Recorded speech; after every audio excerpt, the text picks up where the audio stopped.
Hello friends, मेरा नाम doctor दीपक धनखड़ है और आप सभी का मेरी एक और इन्फॉर्मेटिव वीडियो में स्वागत है। आज की वीडियो में हम डिस्कस करेंगे एक बड़ा ही इंपॉर्टेंट टॉपिक जो है effect of alcohol consumption in CKD patient. यानी अगर कोई शराब पीता है तो उसका किडनी पर क्या बुरा प्रभाव पड़ेगा। हम सोसाइटी में देखते हैं कि ड्रिंकिंग जो है बड़ी कॉमनली प्रिवेल करती है। अलग अलग टर्म्स दे दिए हैं, कोई बोलता है मैं ओकेजनल ड्रिंक करूं, कोई बोलता है पार्टी ड्रिंक करूं, कोई कहता है मैं लिमिट में पीता हूं। लेकिन ड्रिंकिंग तो ड्रिंकिंग है। हम ये जानना चाहेंगे कि कितनी भी लिमिट में अगर आदमी पिए तो क्या उसका बुरा प्रभाव पड़ता है या नहीं पड़ता है, और नहीं पड़ता है तो क्यों नहीं पड़ता, और पड़ता है तो क्या क्या पड़ता है। तो सबसे पहले तो मैं ये क्लियर कर दूं कि occasional drinker, party drinker, limit drinker कुछ नहीं है। किडनी के केस में आप ड्रिंक कर रहे हो तो आपको नुकसान होगा। कोई आपके लिए इसके लिए एस्केप रूट नहीं है, कोई बचने का तरीका नहीं है। अल्कोहल आप किसी कम से कम मात्रा में कंज्यूम कर रहे हो तो रिस्क है उसका पूरा पूरा है।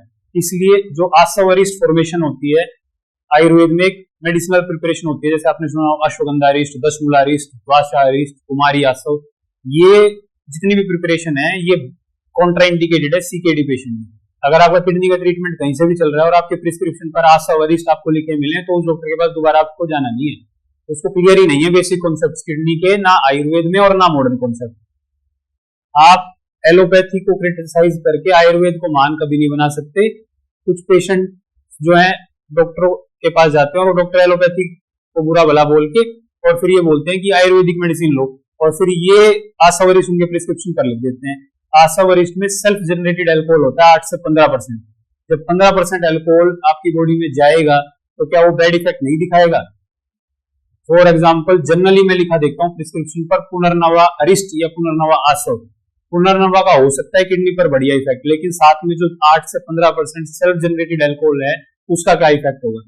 तो ऐसे डॉक्टर से बचो जिन्होंने सिर्फ सुनी सुनाई यूट्यूब पर वीडियो देखी है, कॉलेज कभी सही से गए नहीं, या गए हैं तो वहां जाके पढ़ा नहीं, या कोई डिग्री नहीं है, तभी वो आसवरिस्ट लिख पा रहे हैं। जिसने टेक्सचुअल पढ़े हैं, चरक संहिता, सुश्रुत संहिता, माधव संहिता, वाग्भट संहिता, अष्टांग हृदय, जिन्होंने इनको कंटेस्ट किया है वो कभी भी इस बात को सपोर्ट नहीं करेगा कि कोई भी ऐसी मेडिसिन लिखी जाए जिसमें अल्कोहल हो।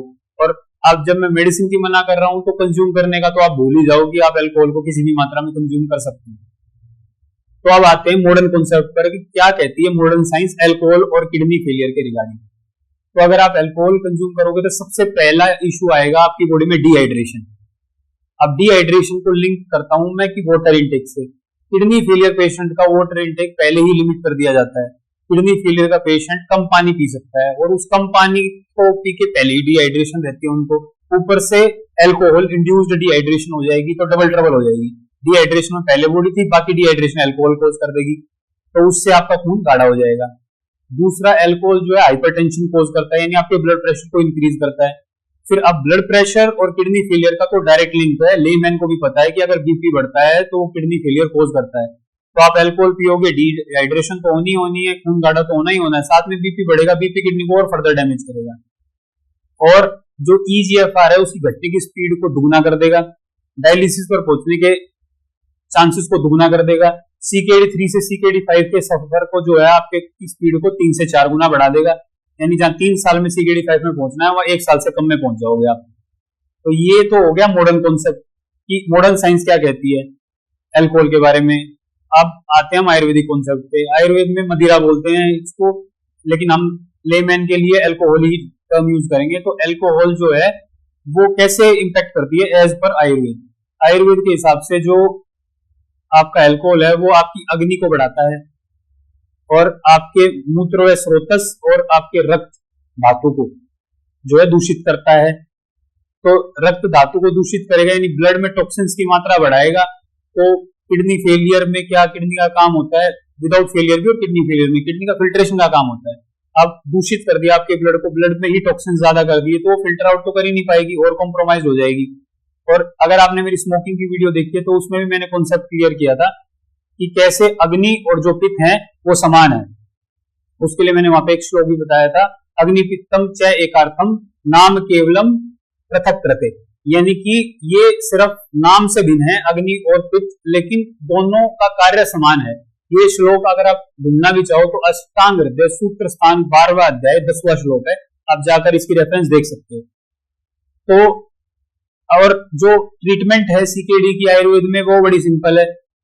किडनी फेलियर में हम जो पेशेंट है उसके पित्त को कम करते हैं, यानी अग्नि को पैसिफाई करते हैं। वात को बैलेंस करते हैं, रक्त व धातु जो है उसका शुद्धिकरण करते हैं, यानी रक्त को डिटॉक्सिफाई, ब्लड को डिटॉक्सिफाई करते हैं, और इसके अपोजिट अल्कोहल काम कर रही है। तो कैसे आपको जो है रिजल्ट मिलेंगे? आपकी जो हर्बल मेडिसिन है उसके इफेक्ट को मिनिमम 50% तक कम कर सकती है अल्कोहल कंजम्पशन। और ये भी हो सकता है कि आपको कोई रिजल्ट ना मिले, चाहे आप मॉडरेट ड्रिंकर हो, आप सिर्फ एक 10 से 15 ml का एक पैक बना के पीते हो, फिर भी आपके ऊपर हर्बल मेडिसिन का ऑलमोस्ट मेरे को लगता है कोई इफेक्ट अच्छा आपको देखने को मिलेगा नहीं। आप end of the day dialysis में लीड करोगे। तो इसलिए या तो अल्कोहल को छोड़ दो या आयुर्वेदिक की छोड़ दो। तो आप सभी का इस वीडियो को देखने के लिए धन्यवाद।